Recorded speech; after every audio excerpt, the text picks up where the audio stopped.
A very good day to all you patriots out there, and welcome back to Tall Ship Tuesday. I'm very gratified that I think we can finally conclude this tale of Providence's return to the Bahamas. So when last we left, Providence had captured Forts Nassau and Montague, and then Providence was blown out to sea by a sudden gale. Providence then made her way back inward and captured the ship Mary and 4 other vessels in the harbour, which had been taken prize. The men, of course, were jubilant. Now then, Providence was not the only ship making its way into the harbour. The privateer Gatun, the very ship that captured the vessels off the coast of North Carolina, was close behind. So Captain Rathbun decided the best option lay with trickery. So he ordered Providence's guns housed and the stars and stripes above the fort replaced with a British Jack, hoping that Gatun's captain would suspect nothing and sail within range of the fort's cannons. It was a clever plan, and it almost worked. But the townspeople were quite loyal to the crown, ran up into the hills and warned off the captain by waving their hats and aprons. The Gatun bore off and eventually laid anchor within sight, but beyond reach of Fort Montague's guns.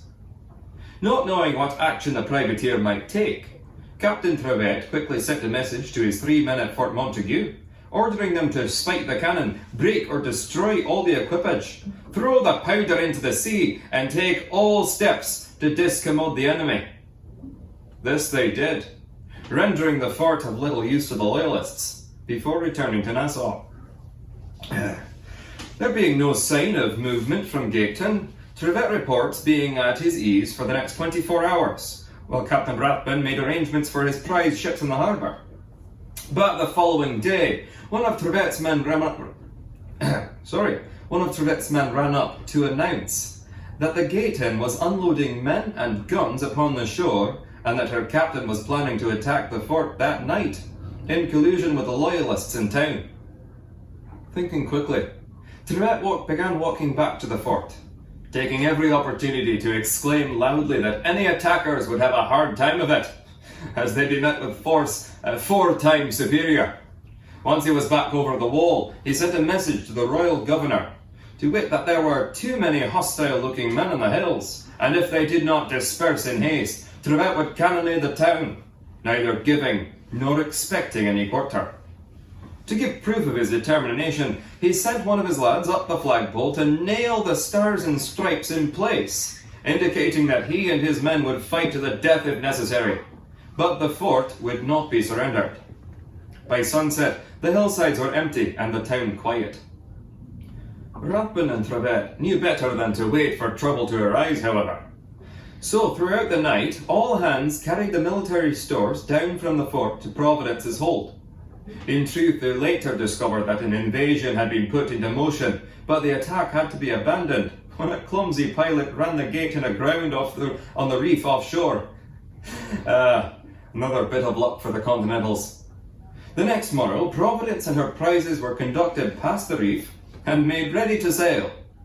Trevette's men concluded their mission by disabling Fort Nassau, as they had Fort Montague, and they departed the Bahamas with the stars and stripes still flying over the fort behind them. Quite an eventful 3 days.